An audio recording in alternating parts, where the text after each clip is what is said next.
Hello there, and welcome to my channel, or back to my channel. My name is Oliver, it's lovely to see you. And in today's video I will be analysing the Metamorphasis by Franz Kafka. It's a very interesting short story and I'm excited to talk about it. I'll also be talking a lot about like the sort of metaphor of the othered. I'll touch on that in a minute and what I think Kafka was trying to tell us with the story. I hope this video is interesting and that you enjoy. To start, what do I mean by the othered? Well, it's sort of when you don't quite fit in with society's norms, you're deviant. This could be for a number of different reasons.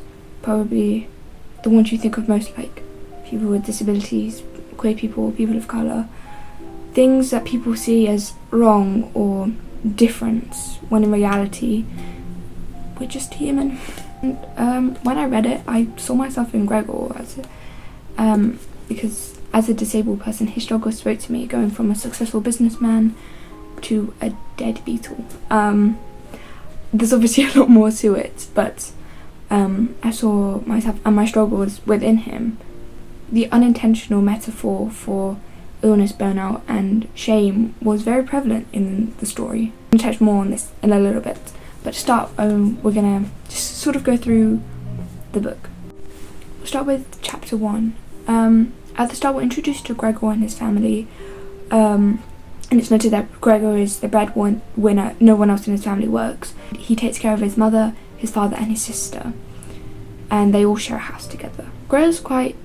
I suppose you could say Gregor is a successful businessman. He definitely has a steady job and manages to afford quite a lot. And this is where we start our story. That was just a little introductions. Oh yes, very much spoilers ahead, obviously. One day he wakes up as a giant beetle, and that's where we start off. I think it's important to mention that he is fully conscious, even though he's in this beetle form. He is very much still Gregor Samsa.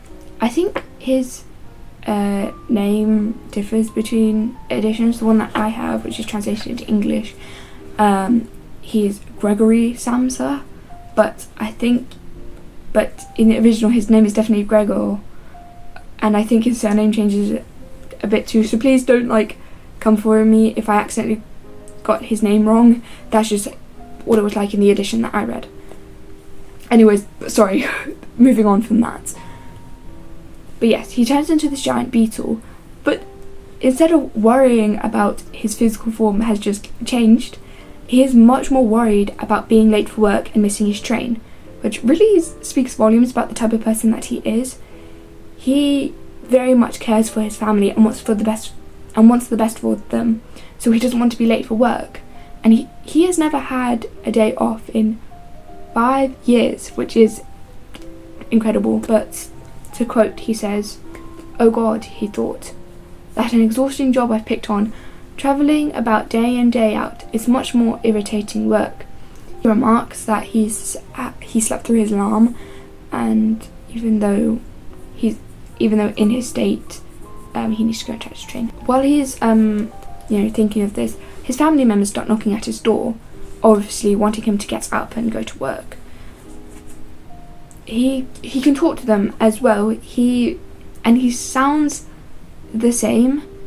His voice is definitely Gregor's, but it has this husk to it.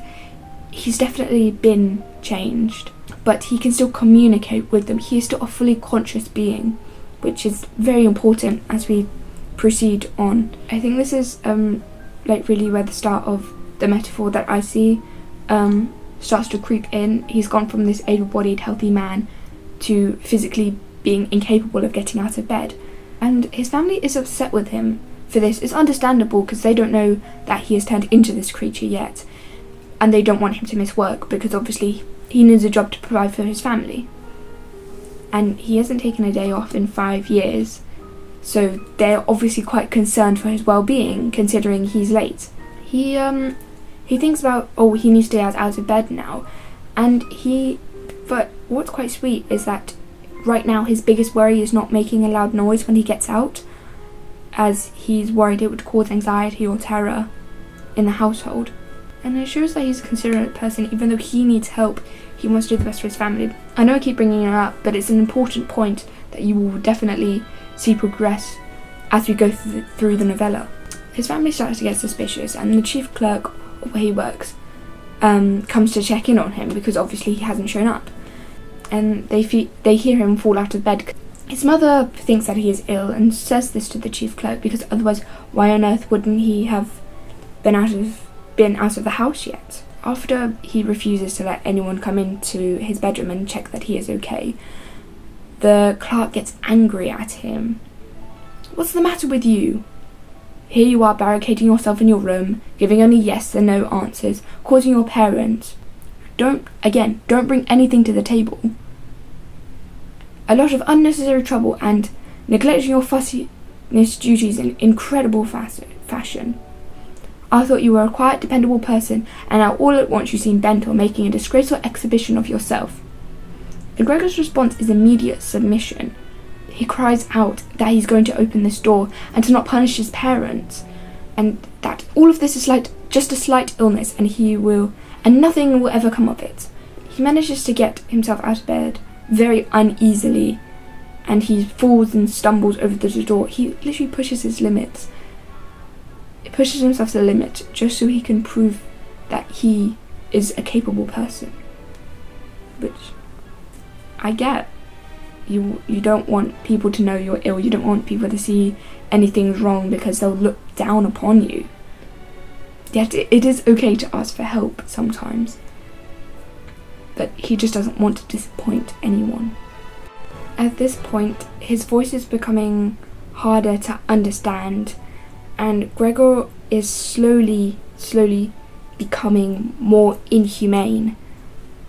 Mainly in the appearance, mainly in the views of others. Him himself knows that he is still who he is, yet others refuse to see him as that.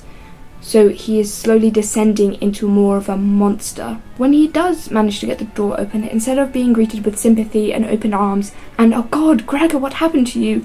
Let me help," he is greeted with anger and disgust.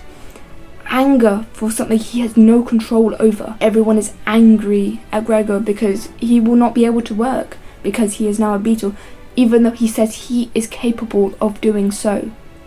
He says to him, his physical body has just changed, but he is still himself. He is still capable of doing the work he needs to do.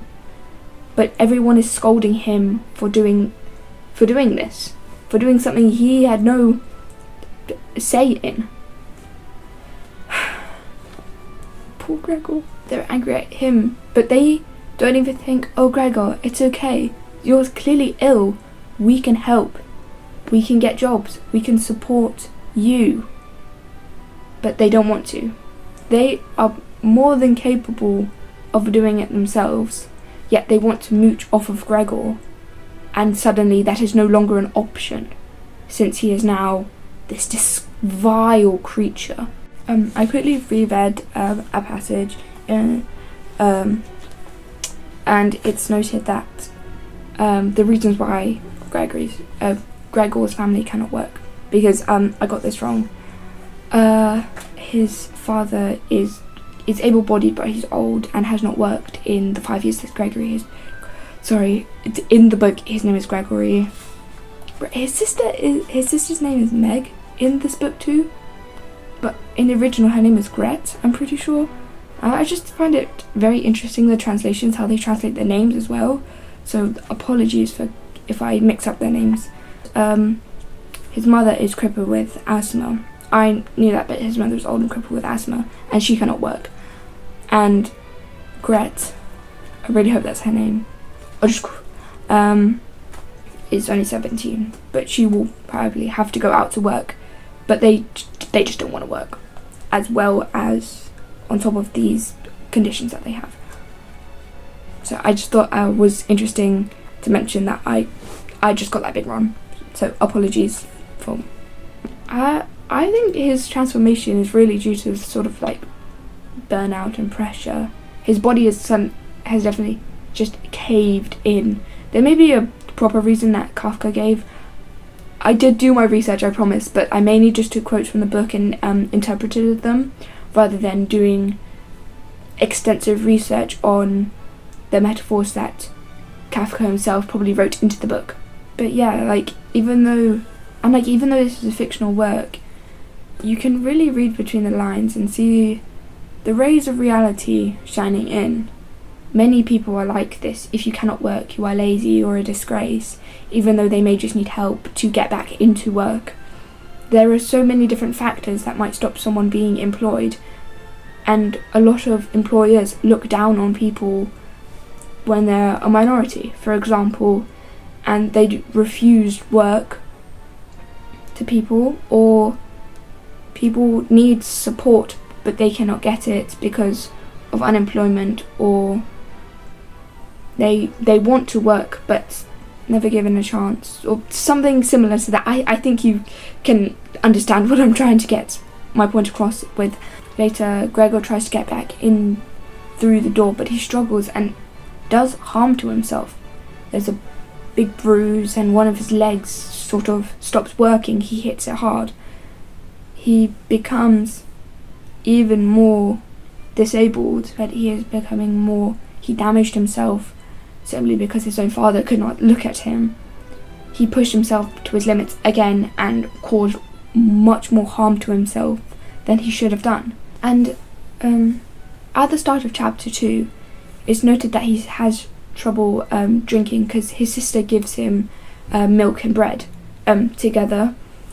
So I suppose sort of like a bread sauce maybe. But he struggles to drink the milk because of the injury that he has, but also simply because he does not like milk anymore. It does not agree with him because his taste has changed now that he's in this different form. But no one is going to support him. They will not feed him anything else that's good. But it's not like they're going to give him nutritious meals because they simply do not care. And that if he isn't going to eat, then he does not get food. It is that sort of thing. It's sad to see they're neglecting him because he just cannot eat anymore, even though he is hungry. His sister does try in the beginning. His sister does try her best, but it's understandable that this awful thing has happened to your brother, and now you're expected to just take care of him. It's a lot to take on, but his father and his mother completely just ignore him. His mother tries her best, but she cannot stand to look at him, and it's very disheartening.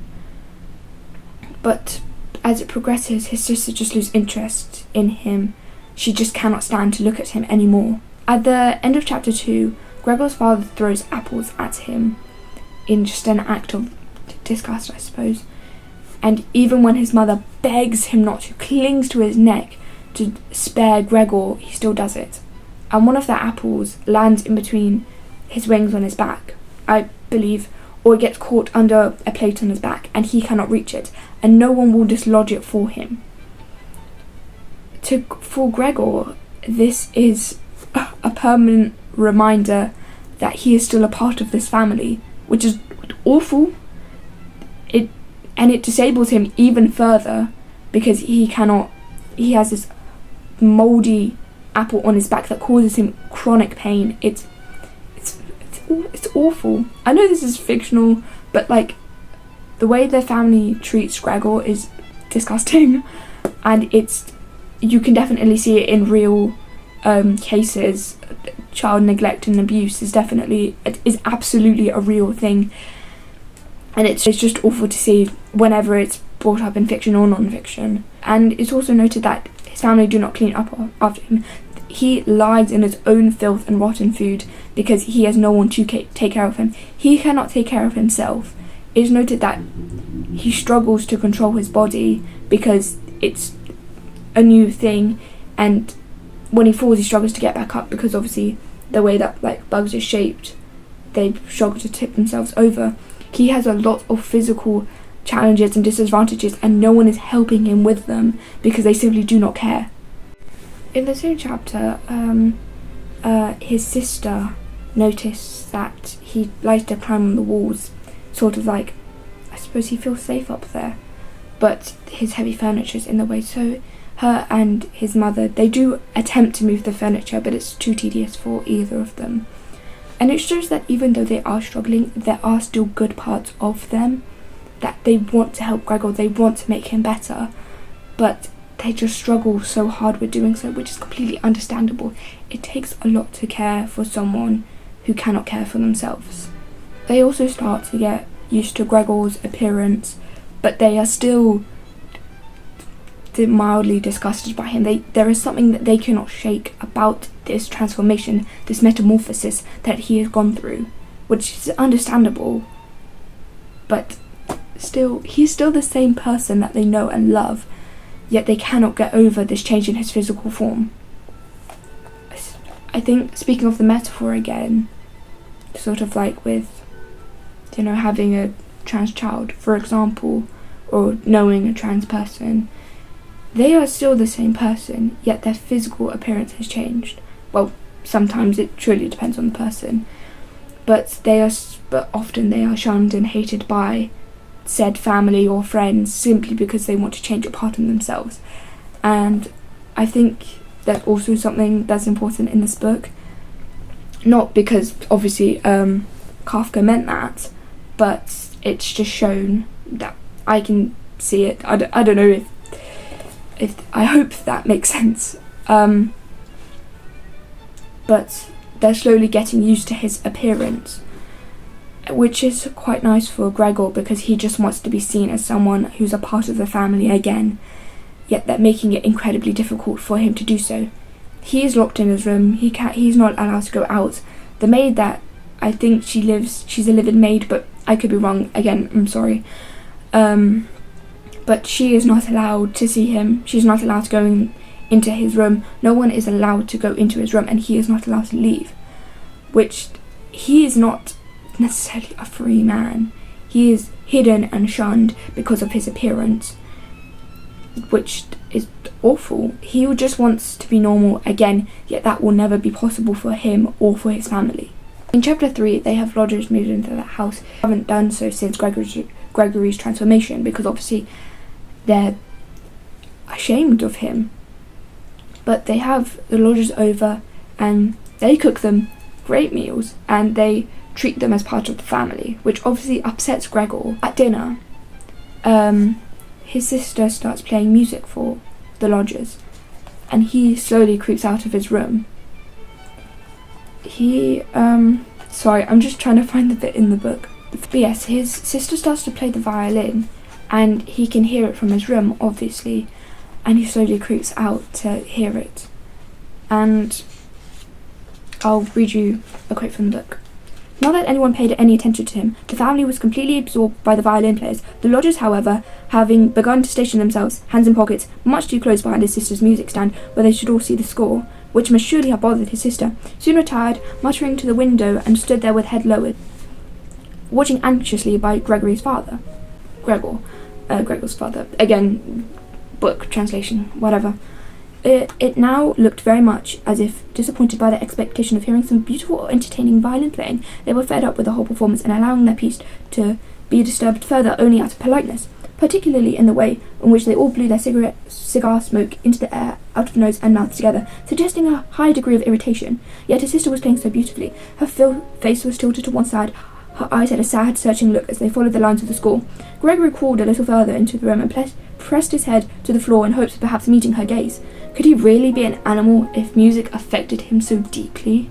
It really shows the humanity that Gregor is still experiencing, yet his family can see none of that. How could he be an animal if music affects him so deeply? He has a soul, and yet they refuse to see it. He is losing his humanity, not because of how he feels, but by how others perceive him. He thinks more and more like an animal because of how others' influences are impacting him. But Gregor gets too close, and the lodger spots him. He wanted to feel connection so badly, and yet he is suddenly being shunned again. His family suddenly leap up, trying to make the lodgers not be able to see him, because they are so ashamed of this creature that lives in their house. The lodgers are obviously taken aback. They're like, what is this thing? we've been living next to it this whole time.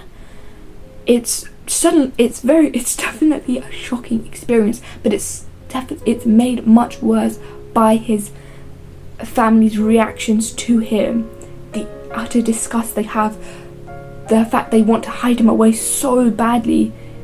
It turns into a chaotic mess. Gregory's father is very angry at him for disturbing the peace, and he even spits on the floor in disgust. All this time Gregor had been lying motionless where the lodgers had first spotted him, disappointed at the failure of his plan, but perhaps also the weakness brought on by prolonged starvation had robbed him of all possibility of movement, dreading with a kind of certainty that a general state of collapse was about to break over him at any moment. And his sister suddenly drops her violin. She is very upset. The family is all very upset, admittedly for different reasons, but certainly still upset at Gregor's actions. And in response, his sister says this: "My dear parents, we can't go on like this. I see that even you perhaps don't. I refuse to utter my brother's name in front of this creature, so all I say is we must try to get rid of it. We've tried our level best to look after it and put up with it, and I believe no one can reproach us in the slightest." "She is right, by God," Gregory's father says to himself. They cannot stand to have Gregor in the house anymore.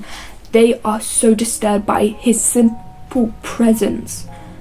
He is just lying there on the floor. He's exhausted, starving. He is sick, and they want him out of the house. They cannot even stand to be in the same room as him anymore, and there is nothing human about him anymore. Gregor and this creature are two separate beings now. His family cannot see him as himself anymore. Absolutely not. There is nothing there left of him, they believe. There is nothing more to say about this particular bit. They cannot stand him anymore. And I feel like, again, with the metaphor, it speaks about people abandoning disabled children, kicking queer children out of the house. They cannot stand to be in the same room as someone who is not normal, someone who is deviant. They cannot stand them and want them gone. Their own flesh and blood, simply because they are different from what they believe they should be. It's awful, but it's not an excuse to not give them love, even if it is not a shame to need help with stuff. But obviously everyone's circumstances are different, and I would never go out of my way to judge someone for leaving their child if they know they can give them a better life somewhere else. That is not what I'm saying at all. I'm just saying you should not kick your child out of the house because they are ill. As in reference to this book, but also in reality, but mainly in this book, because that's what this video is all about. This book. After this, and Gregor has managed to get back to his room, he is locked inside in the darkness. Now what? Gregor asked himself as he looked around himself in the darkness.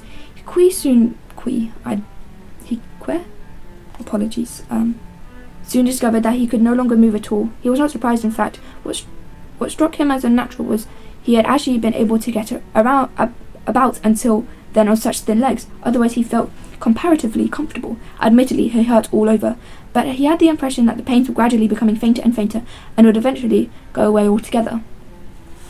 The rotten apple in his back and the inflamed area around it, now completely covered with the soft dust, were almost forgotten.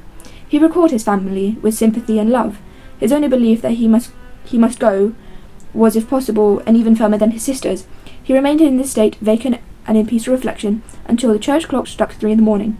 He lived to see the first signs of the general brightening outside. Then, independently of his will, his head sank to the floor and his last breath steamed feebly from his nostrils. Yeah, he died.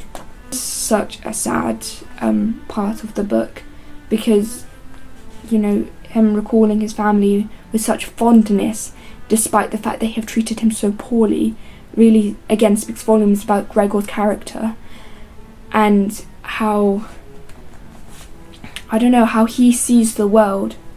He is grateful to be able to see the brightening outside, but knows his time is coming near, but yet he doesn't bother anyone about it.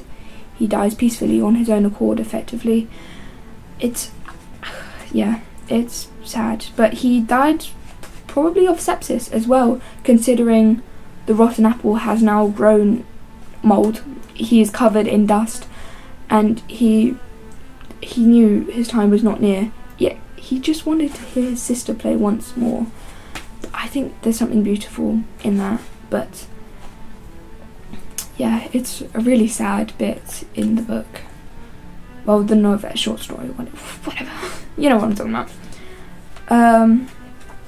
But yeah, then the cleaning lady comes, she prods Gregor, he is dead. He is, she's shocked. Take a look at this. This thing snuffed it. It's lying here, dead as a doornail. And they kind of just, they sort of just leave him there. The lodgers leave, and they just sort of stare at his corpse, and then they leave. They leave the house after a little bit, but they leave the house, and the sky actually gets brighter outside. Throughout this entire short story, we are rooting for Gregor. He is the underdog. Has been treated horribly by his parents simply because he looks different than they remember. But suddenly, the script flips. Now we are on the side of Gregor's family. It's they take the tram out of the country, the three of them, because they are no longer burdened by Gregor.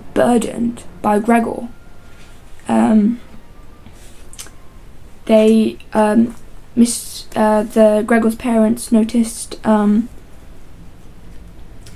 his sister is blossoming into a nice woman now. She is the colour has returned to her cheeks. They are not burdened by him anymore, so now they're fine. They have no worries in the world. They are getting better because this sickness has left them. He is still lying dead in their house. They have not even bothered to clean him up because they do not care about him enough. He is just a bug to them. He is no longer their son.